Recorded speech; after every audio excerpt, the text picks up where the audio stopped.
You've landed at the edge of what medicine has known and what it's becoming.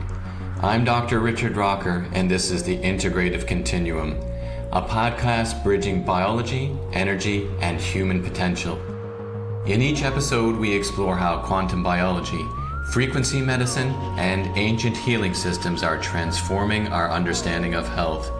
This is where mitochondria meet meaning and blood work meets bioenergetics.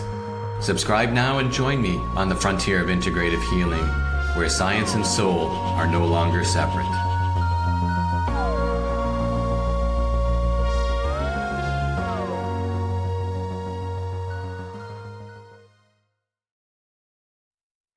Welcome everyone to the Integrative Continuum Podcast, where we explore the future of healthcare, the science of human optimization, and the art of truly person-centered medicine.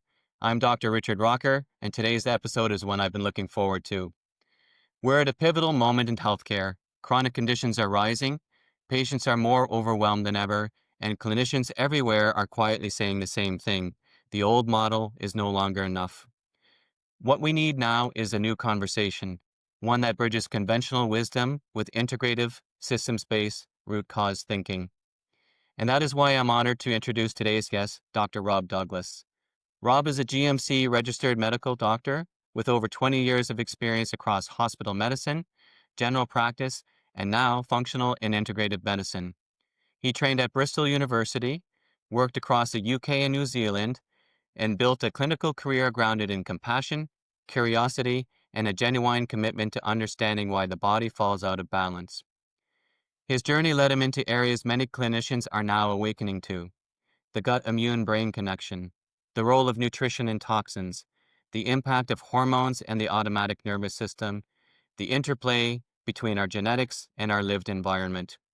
Rob now brings all of this together through a functional medicine and systems biology approach, helping patients uncover root causes and giving their bodies a real pathway to repair. Alongside his clinical work, he also serves as a medical advisor for Regeneris Labs, supporting practitioners across the UK and Ireland in using advanced functional testing with clarity and clinical confidence. Outside of medicine, he is a devoted husband, a taxi driver for 4 children, an outdoors enthusiast, and someone who can happily lose hours playing guitar, which tells you he is also a man who knows the value of balance and joy. Rob, it is a privilege to have you here today. Welcome to the show. Thank you, Richard. Thank you for inviting me. Excellent to have you. Now, Rob, before we dive into functional medicine, advanced testing, or the future of healthcare, I want to start with your story. You spent over 2 decades inside the conventional medical system, working as a GP, seeing patient after patient, day after day. What was the moment, or perhaps the accumulation of experiences, that led you to say, there has to be more integrated root cause approach to this? Can you take us back to what opened that door for you? Yeah, actually, you used a great word there. I think it is. It's that just accumulation of experience. Yeah, I'll often actually, when I'm explaining my journey to people, I'll often say I'm not an early adopter. Um, I'm not an early adopter at all,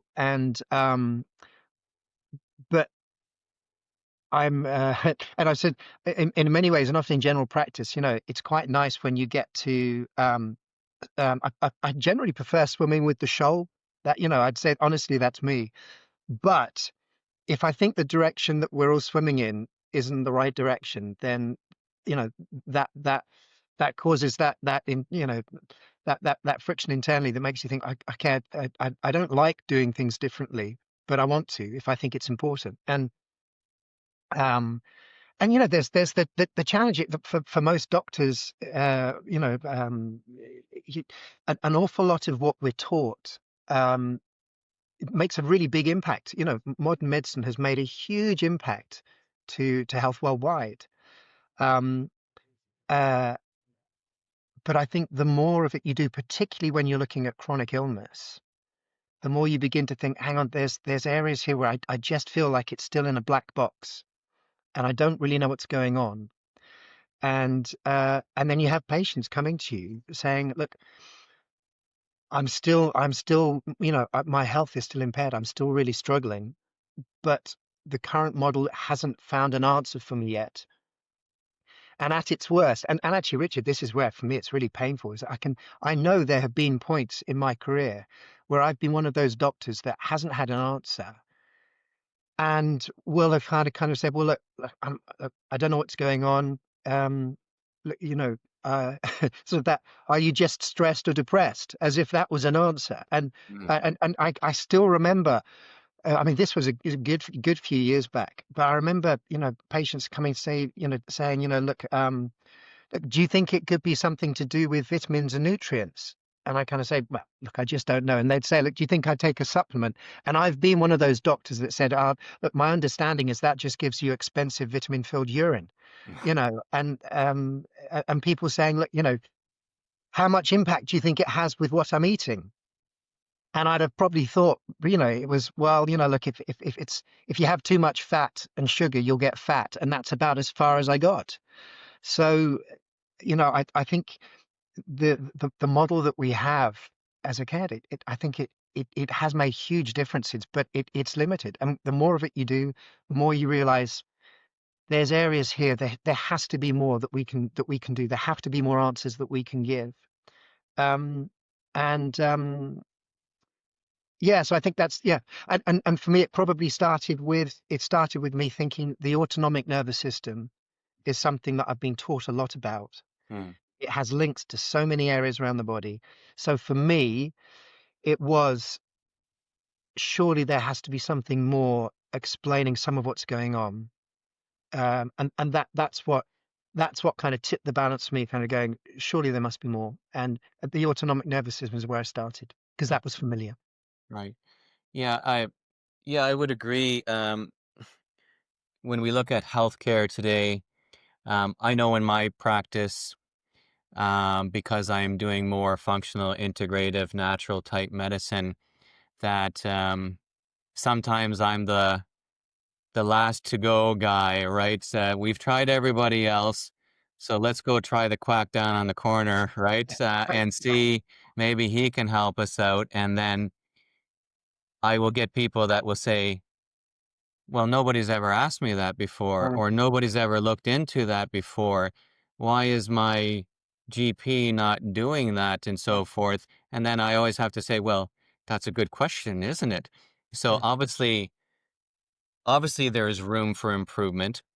And when I look at things and I go, okay, we think we're very smart and advanced in this modern age and that we've got all the answers for everything. Yet, when I look at over the last 70, 80 years, and you look at the rate of disease, you look at the rate of obesity and that, I'm going, well, where has there been a year or a period where it's actually gone down?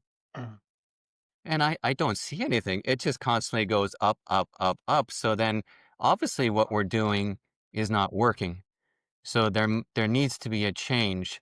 So from your perspective, so why is this conversation so important now for both patients and clinicians? Um, I think the other thing, well, one of the reasons I think it's important is we're also, in the last, say, 5, 10 years, we're at a point now where availability to information's just exploded. And Absolutely. yeah, we'll both agree, you know, searching on the internet for answers isn't always the best option. But I got to tell you, many times, it'll give you a lot of information that can be really helpful. Uh, so I think part of the reason it's got to change is I think patients and probably now have more ability um, to get information than ever before, and I can't see that slowing down.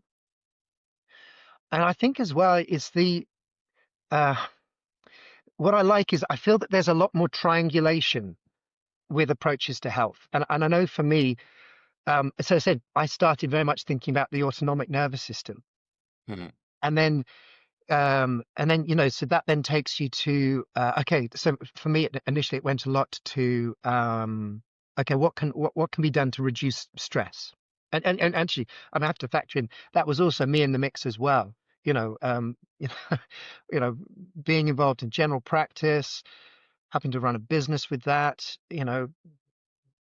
it's a really it's a rewarding job, but it's super busy, working long days and then coming home to, a family and four small kids. I'm thinking about how do I keep the wheels on the bus for me? But when you start looking at, stress management and the autonomic nervous system, it's okay. Well, look, maybe there's ideas there in terms of, say, breathing exercises, and you're thinking, okay, that's something I understand. We're looking at, we're looking at reflexes that I've learnt about in terms of stretch receptors and pH changes and pressure changes within the lungs, and that feeding back up to the brainstem. That all felt quite familiar. And so you start listening to people who are talking about breathing exercises, and they're kind of saying, "Oh, but it's also really important how you sleep." And so you go, "Oh, that's quite, I should find out a bit more." And so you listen to talks on sleep or you read books on sleep, and they kind of go, "Yeah, sleep's really important, profound. But obviously, it's really not just important about what you sleep, it's about your stress management. Yeah, it's also really important what you're eating." Oh, hang on, eating.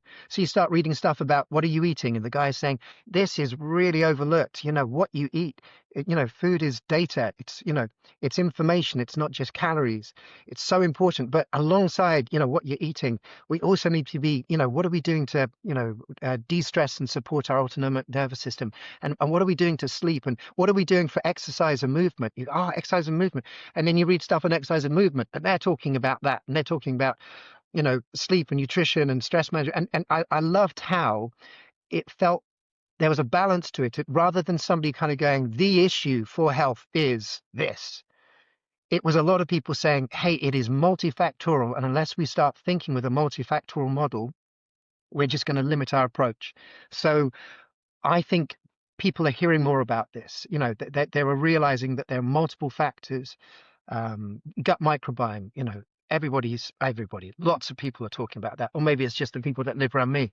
But, they it can be a little bit like sort of you know dinner party conversation. Oh, how's your microbiome? But Yes. what I love is that there's a lot of interconnection, and people who are looking at this, and I always think that's healthy. They're talking about a lot of different interlinking modalities that impact health, and I think that's what's catching people's intuitively maybe catches people's awareness. They're thinking that the solution to health cannot be I have a deficiency of an antidepressant or an anti-inflammatory, or there has to be more than just a pill for a pill model. And I think that's what people are catching on to. So unless doctors are also trying to keep up with that, and I think many are, but it's hard. It's hard finding the Yeah. information or finding it from a source that feels familiar and authentic. But if we don't, people will move ahead of us, and we need to be there supporting them. Absolutely. I've always said health is actually really simple. Uh, but we've made it very complicated, Mm, haven't we? It's been blown out of proportion to be this really scientific thing, and we have to look at every minute function of this, that, and the other. And as I said in other chats, medicine has become very reductionist. So we have a specialist that looks at this small area of the mm, body or the function of this cell or something like that. And I'm going, well, that's great. It's informative. But at the end of the day, if I'm doing the basics correctly, doesn't that fix all that stuff to begin mm, with? mm, So it becomes a very simple thing. And then we have to wonder, well, what has medicine turned into? Yes, like you said, is it has a lot of great benefits, and especially for emergency care and so forth. Well, there's none better in the world than that. Absolutely. But if we think that we're going to fix our gut by taking aspirin or whatever examples we could mm, use, this is not going mm, to happen. And mm, even on people that would understand biochemistry, that's how I look at things. And when I hear people making certain claims, I'm going, well, that doesn't even make any biochemical sense. So right away, that's out. And I like the fact that you mentioned that the patients now are becoming more informed as well. mm, And A lot of patients are very well informed, and in some cases, they can be more informed than their doctor, Yeah, right? yeah, And so now you will see what your doctor is made of. Are they going to make fun of you and poo-poo you? Oh, you've been on Dr. Google again. Or are they going to sit down with you and say, hey, what did you find? Let's look at this information and let's see, does this make sense? And does it actually fit what's mm, going on with you?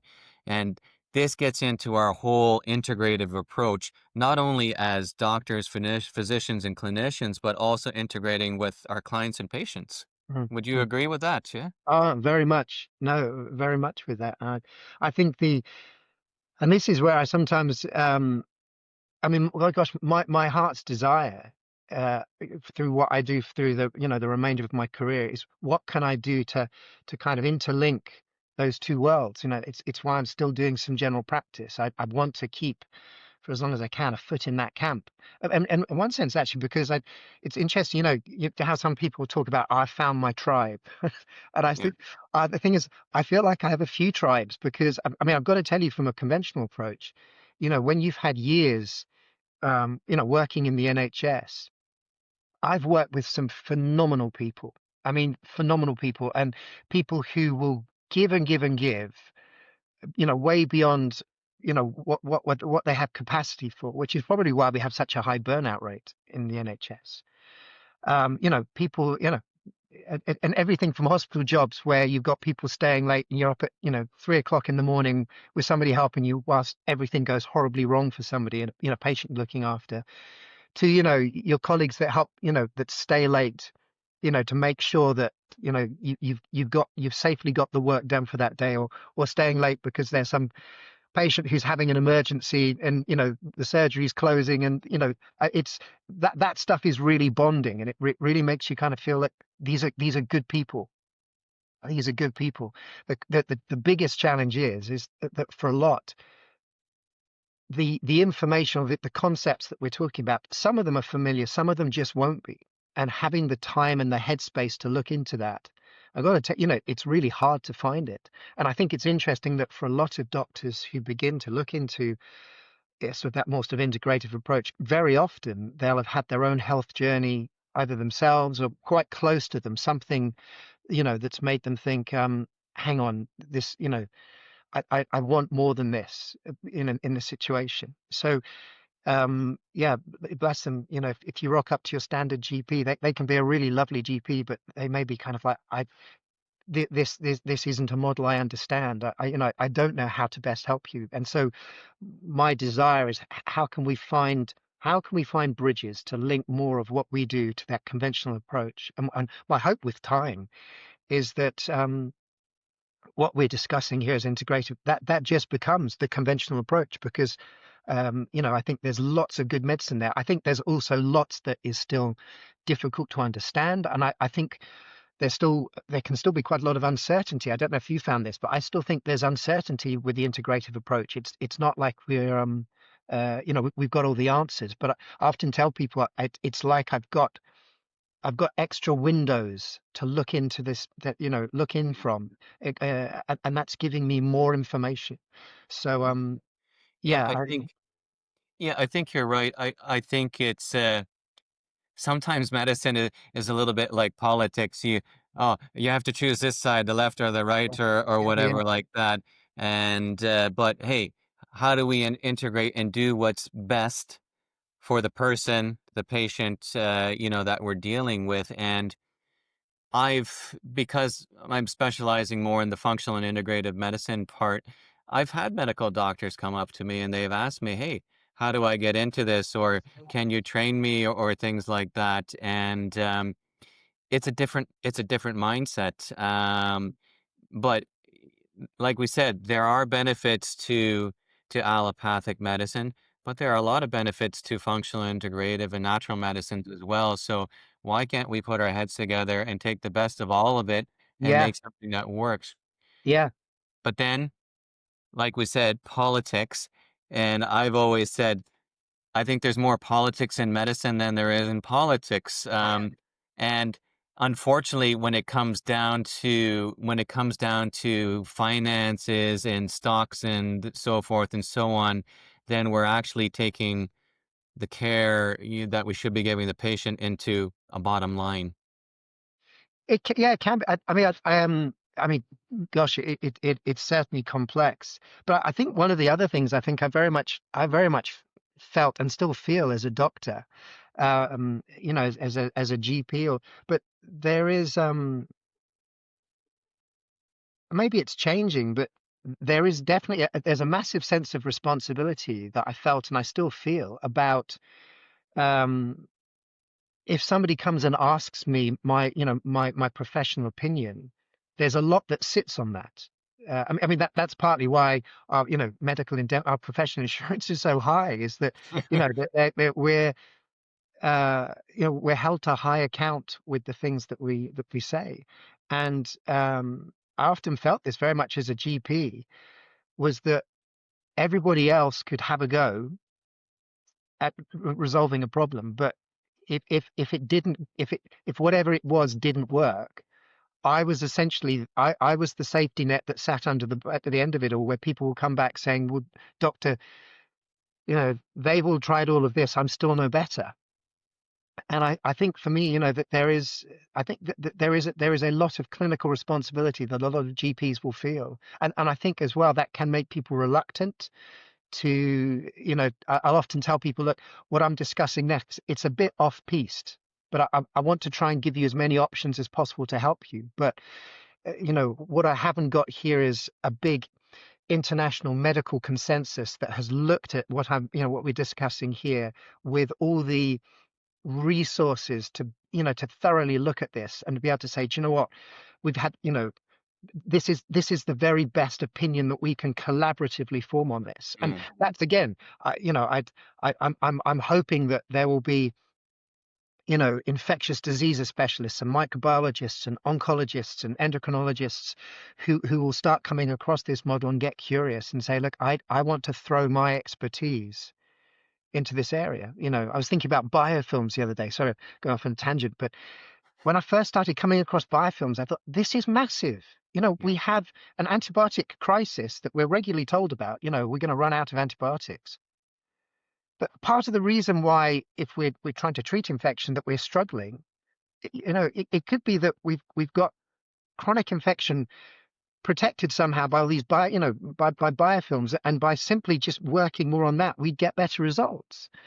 Now, I'm not a biofilm expert, and maybe there are, conventional microbiology experts looking at this. I mean, I hope to God that there are, but this is, these are these areas where I'm saying, look, the stuff that we're talking about, it's not odd. We're talking about hormone pathways. We're talking about the immune system. We're talking about, uh, we're talking about the autonomic nervous system. These are things that actually we have to learn in our preclinical years. Oh my gosh, we're talking about the Krebs cycle and mitochondrial function and membrane integrity, but rather than it being some sort of esoteric, academic, theoretical, I need to learn this so that I can pass an exam at the end of my second year and then move on to the real medicine. Thinking, no, that stuff that we were learning about mitochondrial function is really vital. And so, yeah, the more we can draw as many people into this, into this picture, and saying some of it's coming back to principles that we learned years Yeah. ago, but Yeah. they're more relevant than we thought they were. Absolutely. And it's like we said, it comes back to the basics again. So those basics you learned in your early medical years, they are those biochemical pathways and so forth that I was mentioning earlier. Those are the things that I use daily in my own practice here. I have visual charts I got on my computer. I turn it around and I show people, and I give them the 2 minute lesson on it, and then they're like, wow, how come this isn't known? And again, like I say, that's a good question. Mm, mm.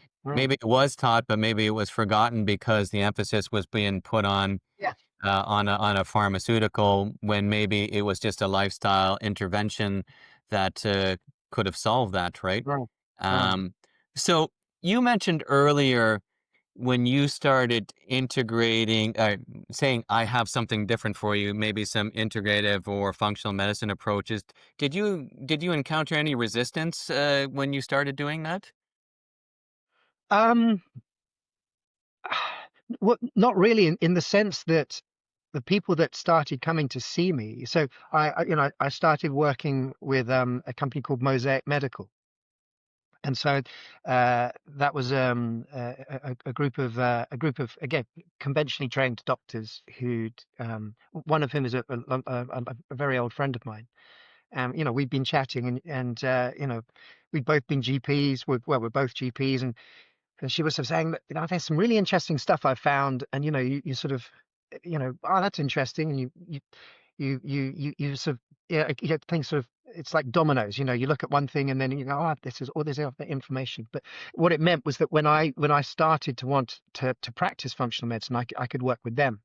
So the people that were coming, the patients that were coming, were probably people who had tried everything else or tried a lot of other things and had come across this idea of integrative or functional medicine, and were deliberately looking for it. So I didn't have any resistance from patients.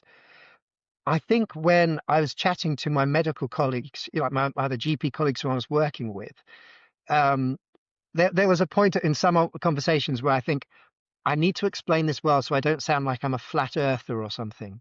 You know, which is why I would always kind of say, oh, there's this stuff and it's so interesting, and I often try to link it to things that I think conventional medicine is aware of. Mm. So it's really nice to kind of like to try and I often say like conventionally reclaim some terms, say like detoxification, and saying that detoxification, that's not something that belongs to kind of faddy influencers on the internet. Detoxification is your liver and it's your lymphatic system and your gut. These are kind of guys, this is the world that we know about. It's just I think we're missing some of the understanding of quite how important it is. Yeah, Uh, yeah. and so, yeah, I've actually found a lot of doctors, they're curious. A lot of them kind of say, I don't have time to look into all of that. But I'd say on the whole, a lot of them are curious. And every now and again, somebody kind of say, gosh, yeah, I'd like to look at more at this. This is really interesting. So it just came to mind that we've been talking a lot about different types of medicine. I'm thinking there may be some listeners out there that maybe don't really know what functional and integrative medicine is. Can you give Right. us maybe a brief synopsis on that? Um, so the way that I describe it is, it's trying to take the most broad overview to health that you can.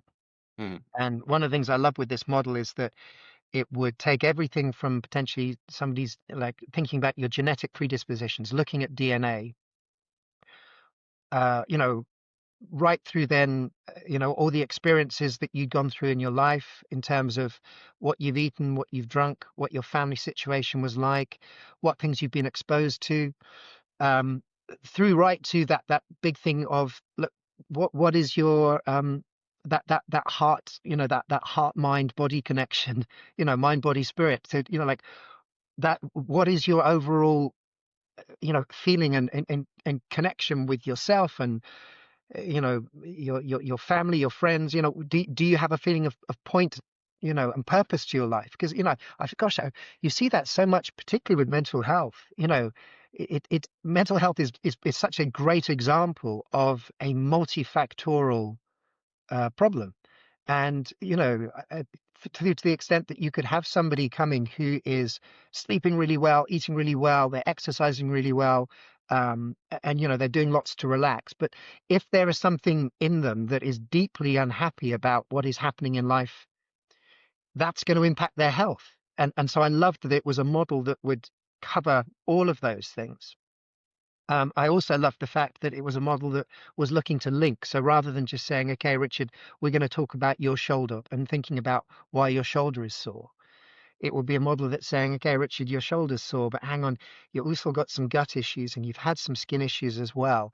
Maybe those things could be linked. And maybe by looking for roots why those things might be linked, we're going to get a better outcome. And hopefully you don't just get a better shoulder, you also get better other things totally. And so that to me was some of where that integrative functional approach came. Yeah, I don't know that would be one way of describing it. I'm sure you've got other ways as well. well, well, it's yeah, that's 100% correct. And I think if we're going to sum it up really in a couple of sentences, then allopathic medicine is more kind of working on symptoms. So we have to ask, well, is the medicine that you're providing, is it actually getting down to a cure or, Mm. resolving the situation rather than covering up the situation? So just because you don't see it or can't feel it doesn't mean that the problem's not still there. Where functional medicine is always termed to be looking at the root causes. So all those things that you mentioned, yes, your diet and your sleep and your relationships and your environment and so forth and so on, they're all part and parcel of that. And if we're not doing those things, like you said earlier in the talk, you're not deficient in a medication, all right? Oh, mm, We're deficient in nutrients, we're deficient in hydration, we're deficient in uh, even emotions, right? How many people are actually having fun and they have a true sense of love in their relationships and things like that, and mm. all these things play a part in it. And when I got involved in this whole area many, many moons ago, I was making the decision, am I going to do Western medicine? And then I was all ready to go there. And then all of a sudden, it's like something in the universe. I got information on Eastern medicine and I started reading it. I'm like, ooh, this sounds really interesting because at a young age, I was involved into martial arts and meditation and all that. So that kind of fit right in line. And I said, you know what? This sounds like exactly what people need. And that's how I got my start into it. And now we see that involved into what functional medicine is. And I think we're seeing a big growth in there. Why do you think we're seeing such a big global growth in this movement? I mean, I think as we said before, the outcomes for many areas in health, some of them are getting worse. Like, some are getting better. I think, we've got to really balance this. There's some amazing breakthroughs that have happened with medicine, but somebody, have you ever had the analogy of, like, we're getting better and better at helping people who fall off the cliff, but we're still not getting very good at trying to stop them fall off the cliff in the first place. And and I think, the reality is, if we live in a world that's increasingly complex for lots of things, not just because of the exposures that we're getting, you know, through what we're eating, through, how much light exposure that we're getting, and how little we're sleeping, through to, everything that we're breathing in and we're drinking in and we're coming into contact with. And um, sometimes that can feel quite alarming, but I think it is relevant. I think it's probably very relevant. Mm, And so I think there's a lot of chronic health issues that people are getting and they're struggling with. And I think if the conventional model could really resolve and fix all of those, I don't think people would be looking. But the reality is, it's not. And I think as well, for maybe it's I think maybe there's a growing, again, I mentioned before, people have got access to information. I think there's a growing feeling for many people of um there must be more to health than just, have I found the right pill? yeah, And often tell people, look, even if there was the right pill, yeah, if we're still doing all the things that make us sick, and that's ongoing, it's very sometimes it's very difficult to out medicate, all those lifestyle factors. But yeah, but equally, then I think the functional medicine testing becomes very interesting, because I'm sure you found this. Sometimes people come to you and they're going, I feel unwell. And when you kind of go through, look, tell me about your life, you think, gosh, you eat better than I do, and not that I'm like the gold standard of eating, but you're yeah, thinking, like, you eat really well, and you're sleeping well, and you're getting good at, all of these things. So you're going, okay, so why is it why is it you're getting stuck? And I think that's where sometimes the functional testing can give us, like I said, these extra windows to look in. You kind of go, actually, despite the fact you're doing all of this stuff, there are things going on here in terms of your gut function that I think your immune system is really struggling to clear this, or like genetically, you're just really vulnerable here, or I think maybe there could be some chronic infection, chronic inflammatory issues going on here. And unfortunately, even though you're doing all the right stuff, we might need to be doing more. So Yeah. yeah, so I think that's another reason why people are looking for something. Yeah. I'd like to get into the testing in a little bit, but from your clinical experience, what do you think are the top constraints preventing doctors from really practicing the kind of medicine that they're really want to or are capable of? Um, well, time would probably be the main one. It's yeah, it's a fascinating job, but like it is just crazy busy. It's just such a busy thing.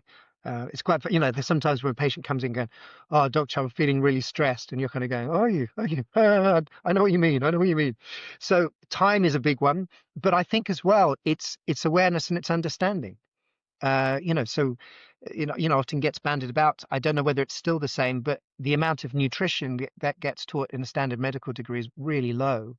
And I think this is actually where I'm hoping that that the medical compression profession, like I often feel like I have to come cap in hand to nutritional therapy colleagues of mine who have been doing this for decades, and I'm coming kind of saying, look, please, I know a lot of people will kind of say, well, look, I'd listen to the doctor, I wouldn't listen to the nutritional therapist, but I'm telling Mm, you, please, humbly, I desperately need to learn and learn from you about how to move things forward. And so I think some of the thing that currently holds the medical profession back is it just doesn't, it hasn't been taught these things. And like I said, unless you are, I think, yeah, I think for a lot of people, they're just in the trenches trying to, just mm, trying to safely manage the patient load that they have each day, and having capacity to do more of that can be really hard.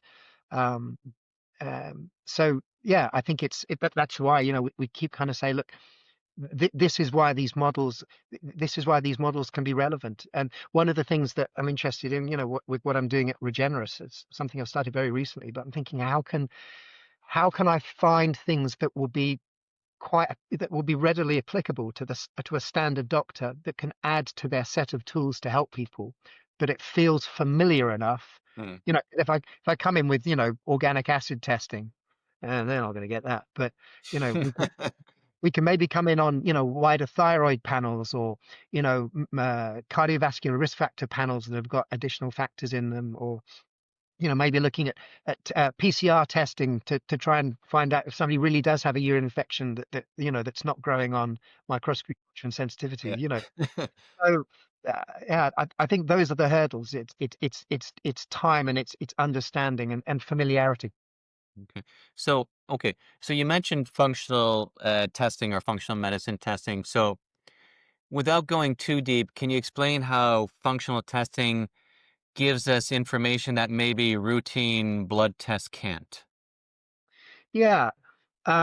So, or I think, yeah, it's potentially adding wider information. That's the I always wish, what's so lovely is if you can find any test where you go, if the test is positive, it means this, and if it's negative, it means that. Mm, And I still find with functional testing, you can do a test and think, look, it's still difficult to know fully what's going on. But I said, that's for me the analogy of, it's like having a couple of extra windows that look into a room. It means I can look at something, I can look at whatever's going on in the room, whatever the problem is. I can look in from a few different directions and to say, okay, look, this testing suggests, say, take the gut microbiome. A lot of people come across that. We always sort of say at least 70% of your immune system is in the gut. So if we can look in more detail at what bacteria are populating your gut, what the balance is like, and what impact those are having. Are there raised inflammatory markers? Is there evidence of increased immune activity or reduced immune activity? The markers that help keep the lining of your gut healthy, which is it's this key wall that kind of guards the inside from the outside. And we can look more fully into that and say, look, I think because of what's going on here, your immune system is having to work loads harder, which is going to upregulate things elsewhere in the body. So I think what it does is it sort of it adds wider detail. But I've equally found you can do tests and still think, oh, look, you know, it's there's still some uncertainty with what we're finding here. You know, it's difficult to fully answer this question, Mm, but the more we can triangulate this information and your symptoms and what you're telling me and what you're experiencing, um, the more we can work towards that. I mean, DNA testing is a really interesting one. I think that's something that I can see. Hopefully, will sort of really increase. I'd love to see that increase more with people. If we can find just a variety of quite key, DNA tests that really give big information. Really critical information about somebody's own genetic vulnerabilities, not just to, are you going to get Huntington's disease or something really horrible and quite rare, but take a topic like methylation. Look, if this is an area where you're vulnerable, this can have a myriad of impacts across your health, across your life. So we could start targeting that earlier. So that to me, where functional medicine becomes interesting, because the testing is because it adds that additional detail. And in many cases, you think, it does help us find. I think this is what's going on, and as I said, if we can work on this, there's a yeah. lot of other areas that I think will improve. So, so you mentioned DNA testing, and now I suppose for the conventional doctor that might be listening and some of our listeners, they still may not really understand, well, what are functional medicine tests? So besides DNA, which I think a lot of people have Yeah. come across lately, what are some other common tests that might be used in a functional medicine practice? So yeah, I mean, I've already referenced microbiome assessment, but it's wider than that. So it's not just what are the bacteria, but it's looking at digestive enzymes and function, knock-on markers from if you've got these bacteria. Okay, that's great, but some of these help produce, say, short-chain fatty acids, and if you haven't got enough of the right type of bacteria to make enough of these short-chain fatty acids, the Lego building blocks your gut needs isn't going to work so well. So there's that. There's it's fascinating things, like salivary testing that checks cortisol levels across the day. So conventional medicine, we can check a blood cortisol level in the morning to make sure you haven't got Cushing's, or we check when you've got Addison's. But Mm, outside of that, we don't use it. But you can do testing across the day and actually see, look, what's somebody's cortisol profile like across the day? Are they super stressed all the time? Because if they are, that cortisol is going to have a myriad of effects. Or have they been stressed for so long that their body is just really struggling to make much cortisol? There's urine tests, like the Dutch testing, looking at uh, sex hormones, and again, that can be really profound, but particularly for men, for women, also for men as well. So it's adding that wider information about, um, rather than I'm just going to kind of give you hormones to replace things. We can actually work out, how does your body process those different hormones. If genetically you're vulnerable here, you won't make as much of this, or you'll make too much of that. And then we can kind of say, look, so what are the things we can do to modulate that? Well, look, this gene here, if this is running slower, and the Dutch test is showing that you're producing far more of this type of estrogen metabolite than this one, what can we do lifestyle wise, maybe supplement wise, to support that? Yeah, so I mean, I think those would be very common tests that were done. There's, yeah, but equally, I'm sure well, the tests that you use, what would you add to that? I'm sure you do plenty as Um, well. Well, in my practice, besides doing because I specialize more in blood chemistry, I would do more comprehensive blood testing. But outside of that, if I'm looking at blood chemistry and I see certain patterns, then that will indicate, okay, maybe we need to order some other tests. So probably the number one test I would be using would be a stool analysis test, Mhm. like you said, for the microbiome. So we can look at different levels of bacteria, good and bad, and what their actual growth levels are. And sometimes there could be even potential pathogenic strains, which we would want to be aware of and then create a balance. You can look at yeast levels. And I think yeasts are a really investigated kind of area right now. I think there are so many different types of yeast that we haven't even discovered yet that are affecting us. So I noticed that lately there are some more kind of mold and yeast related testing coming out, which I'm really excited about using. But getting back to the test, besides yeast, looking at full-fledged fungal infections like Candida, Rhodotorula, various things like that, parasites, worms, viral components. I like it because it's a very thorough test because you can also look, well, how's the person breaking down their food? Are there Mm. any fibers of meats Yeah, and vegetables or whatever there, which could indicate the digestive system being compromised? And then we can look, well, is this more of an issue of the hepatobiliary system? Is your pancreas not regulating your insulin or secreting digestive enzymes? Are your parietal cells not secreting hydrochloric acid, you know? So it's really valuable for that. And I think the specific gut chemicals as well, um, that can show us if there's a larger degree of intestinal permeability. So yeah, for those that don't know what intestinal permeability is, it's just simply a gut leakage where there's a break in the gut lining. And then I always say, use the analogy, well, if you had a bin at home and you had the rotten garbage juice leaking out of there, you probably want to fix it. mm, And it's the same in our body. If we have a leak in there, that's leaking into our bloodstream and it's causing inflammatory processes going on in the yeah, system. yeah. And if your body is in that stress state, well, you're going to have a hard time getting better no matter what you do until you really fix that. So a test like that can be extremely valuable. And since most of us running around are all stressed, we probably have some degree of intestinal permeability. So then again, we look at the lifestyle management techniques. Well, what do I need to do to prevent this from happening again? And what can I do now to help fix that? So, So the gut testing is huge. You mentioned the cortisol testing. Big fan of that again because people are stressed out, and sometimes you need to prove that their cortisol pattern yeah, is yeah. way out of alignment. And then I do a lot of mineral and heavy metal testing through hair analysis um, because I find that people are really deficient in minerals.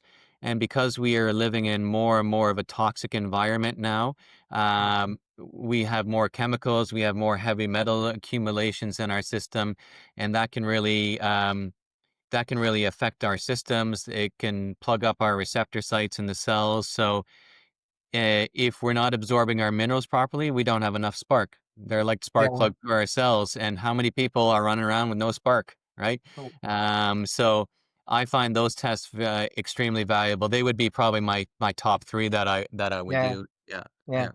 yeah. And this is the other thing that I think is so is so difficult is that you as the body gets sicker, as it gets more inflamed, its nutritional requirements go up. So then you have this awful, vicious cycle where, your needs are going up, but your ability to bring those things in goes down. And yeah, it's yeah, it's tough. It's tough. Yeah. Yeah.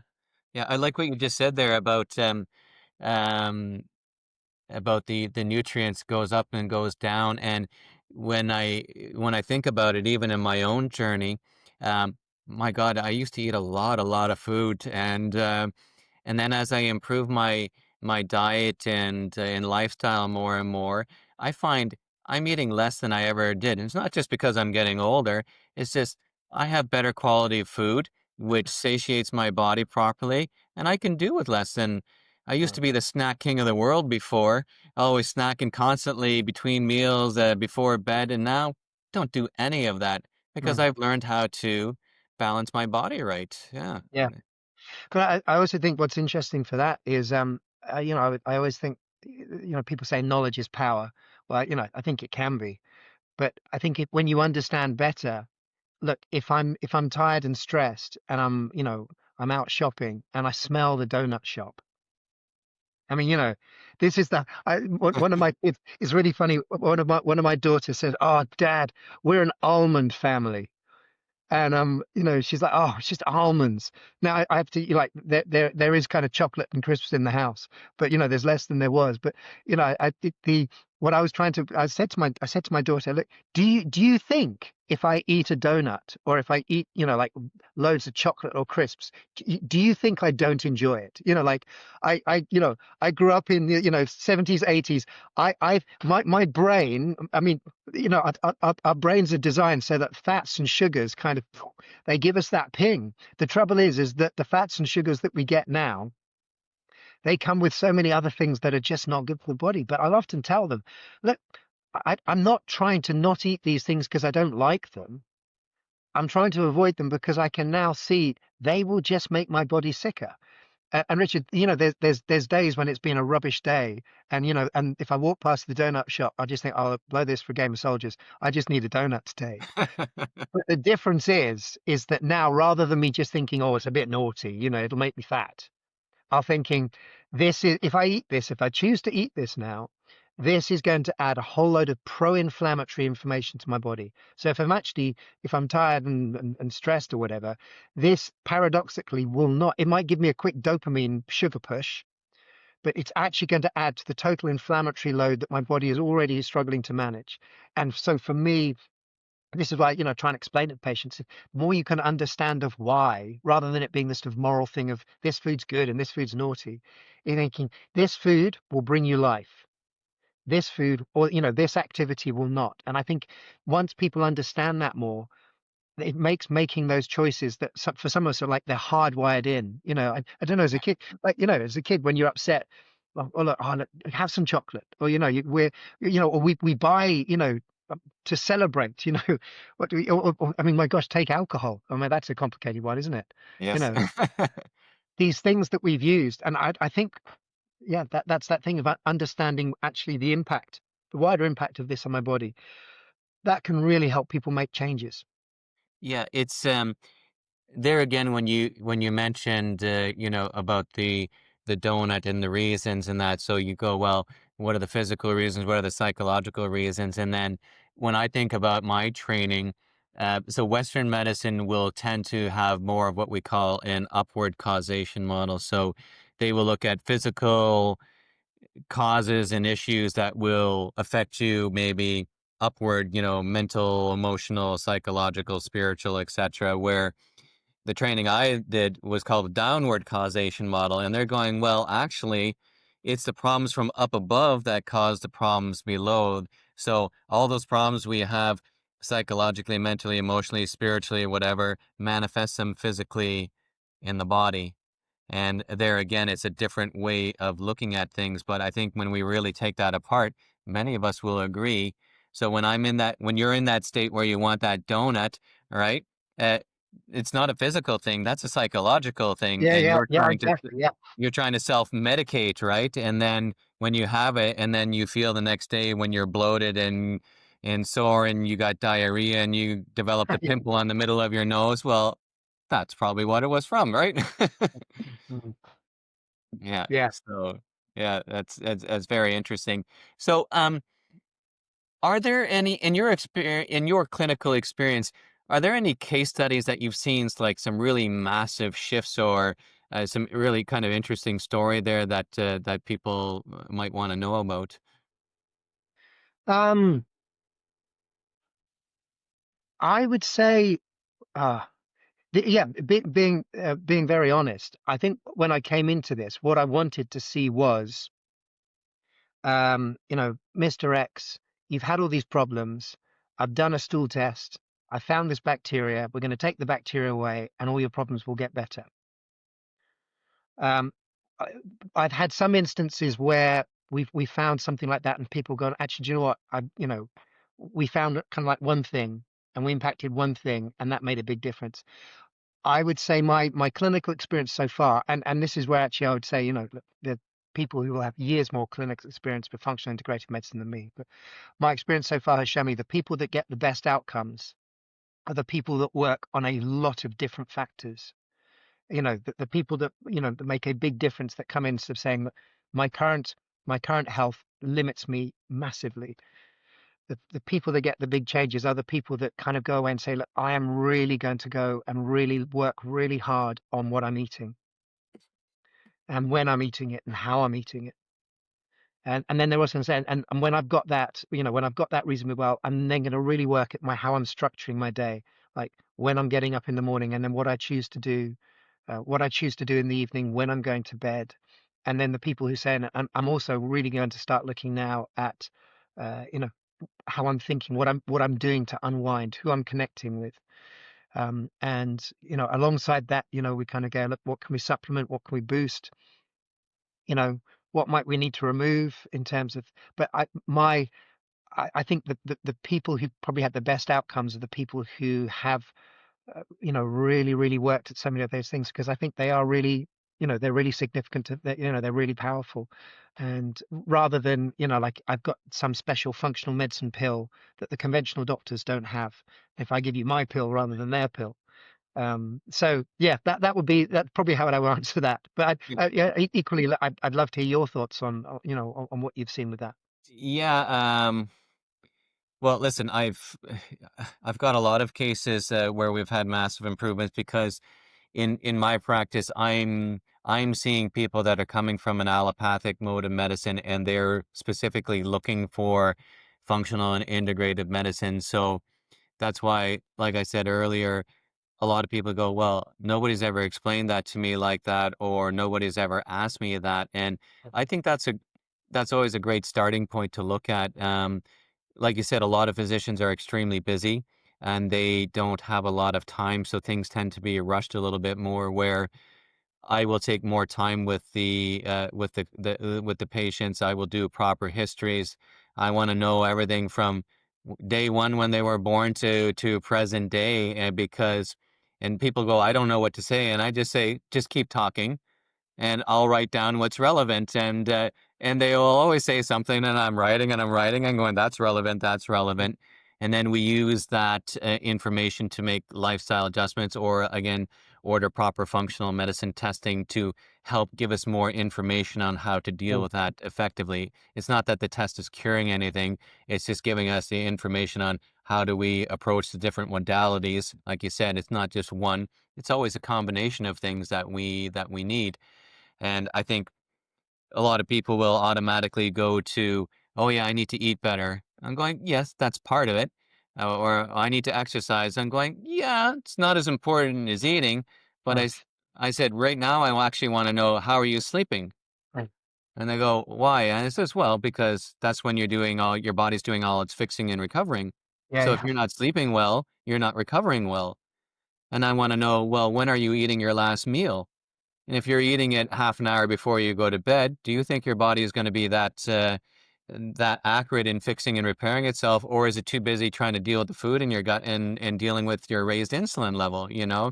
Yeah. So, and then that's why a lot of people, they get fat while they sleep because they're stuffing themselves too late at nighttime. So these are the things I would kind of go over. And when we implement those things with the testing and the lifestyle and dietary adjustments, there's always big changes, so I get them to come back 30 days later. I give them a go away too.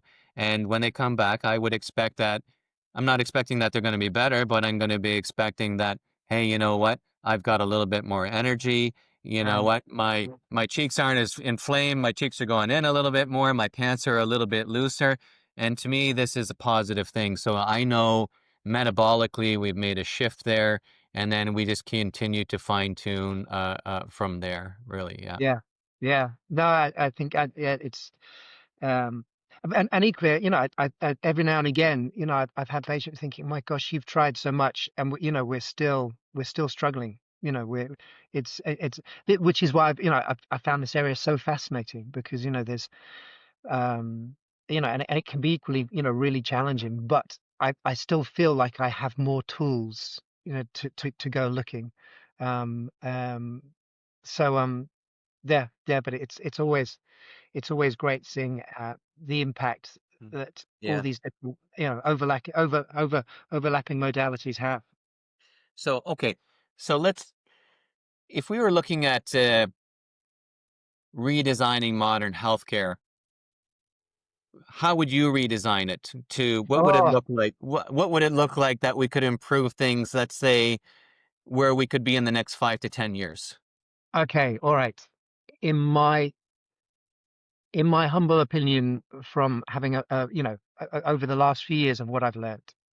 So heavily caveat with that, there'll be people who'll have better ideas than me. But I um I think we would need to have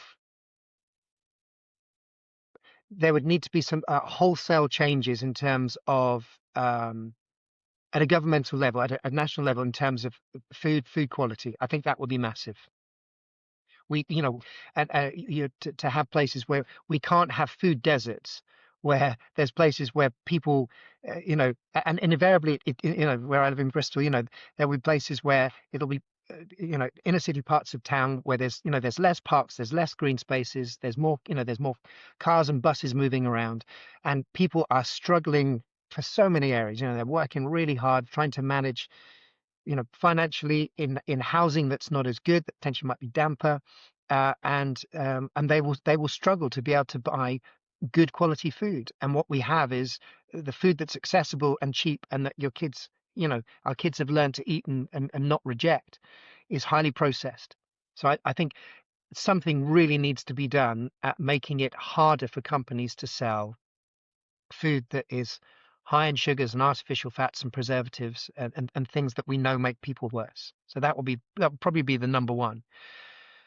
Number two, I think we would continue with this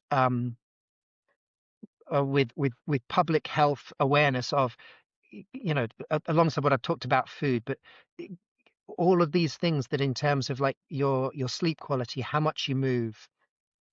Do we have communities that help foster community? And that's I mean that's hugely complicated. But Mm. how do we get people to start coming together and supporting each other rather than just surviving, or at worst surviving at the expense of somebody else? I'm gonna, I make life difficult for you so I can make it a little bit easier for me. So I think there'd be really big things in society. I think it could be really interesting from a healthcare point of view, as I said, to look at genetic testing much earlier on for everybody. I was thinking about this recently in Scotland. They still have the blood sample, the heel prick tests for the entire population, so they don't discard it. They're not. It's not being looked at. But this is fascinating. Imagine you could start doing large scale genetic investigation across the whole country, and then got to a point where I said, okay, I don't know. I don't know at what age you'd do it, but you'd say, look, we've looked at your genes for these. These are important areas that have widespread implications for your health, and for you, you are vulnerable here. So these are areas that really need support. These are things you need to be having lots of. These things, particularly for you, these you're more vulnerable. So, I would suggest you avoid these. I think that would be really profound. Yeah. Um, so yeah, those would be, if I had to come up with a couple of things to move the needle. Um, I might start there. Yeah. Excellent. Yeah. Yeah. I think I would agree with that. And I think with anything, if we're trying to change things, we need information. Um, we need education in order to change things. And also considering that perhaps maybe what we've taught might not necessarily be the full story. Oh yeah, yeah. Maybe, again, that's why I always say things are theories, right? And that means it's somebody's theory. And how many times have theories been disproven? Mm, So again, I think with medicine, because there's so much, sometimes there can be volatility there. But again, we shouldn't be working against each other. We should be trying to work together yeah, because at the end of the day, the vows and the oaths to do what's in the best interest of the patient should always be taken into mind. And, I think that's really the most important thing. And I know continuing education is very important. I know I'm probably an eternal student. I'm always seeming to do something and learning. And I've also have the opportunity to provide education as well as I know that you do as well. And I know we're scheduled to do a project together yeah. in February. And for to anybody listening, this is actually our first time chatting live together. So I'm very happy to be working with you in February. So we'll be looking directly to work with clinicians and physicians only. So sorry to the general public. I'm sure there'll be one for you down the road.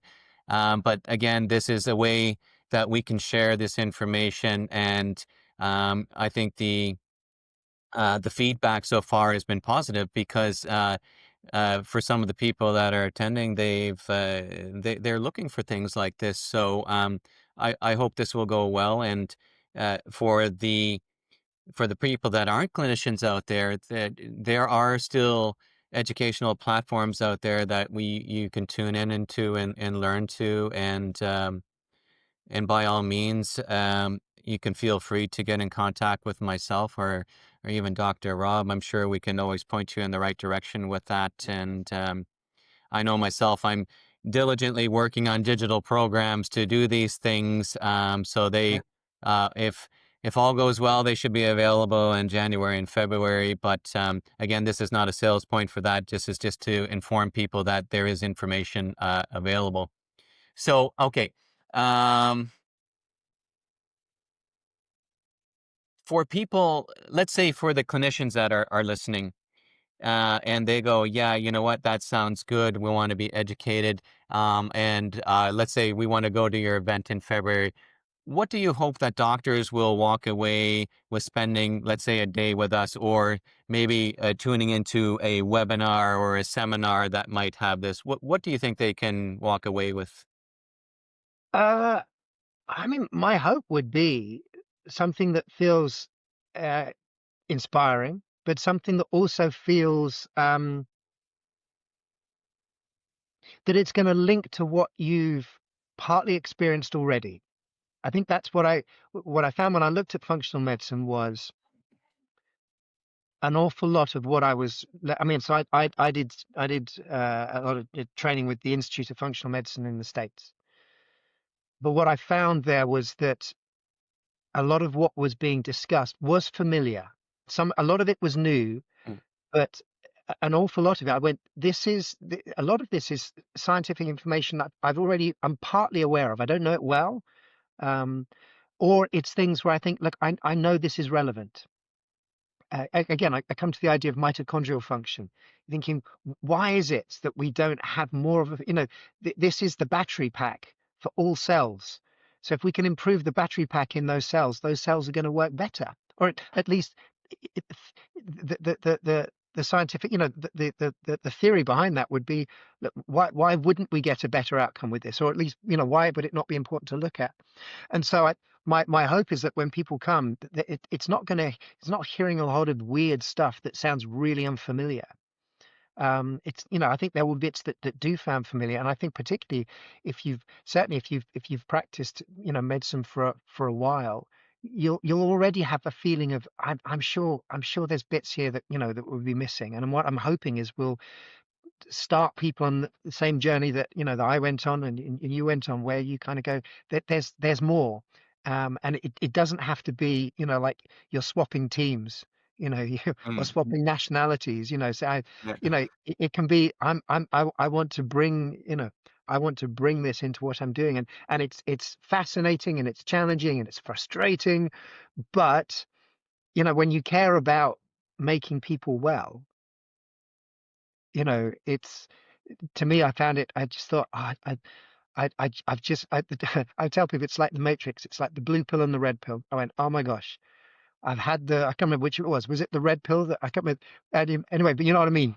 I've, I now see medicine with completely different set of lenses, and it's I know it's changed my profession, and so I'm hoping that what we can do is when people coming, there's some people heading away that feel inspired and encouraged, to start that journey themselves, and to link in with that there are things there that can help and support you there, but it's yeah, it's that's great.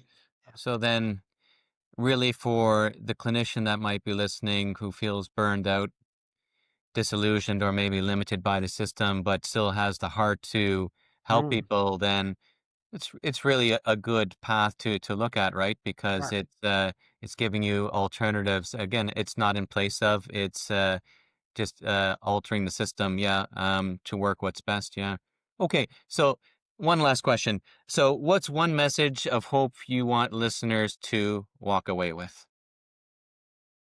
Um, there's a lot more that we can do to help people's health than we currently know about, or many of us are aware about, and I think they are things that are naturally trying to help the body do what it's actually trying to do. So rather than a model that health is something where we have to externally come in and fix it, I love the model of I'm just trying to work out what's the body trying. It's already trying to do so much to repair things.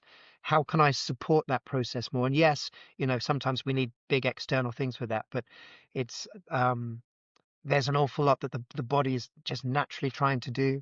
And if we can help understand that better and support it, I think a lot of health outcomes will improve. And that's fundamental what we want. We won't be able to fix everything, but if we can improve it, I'll take that every day.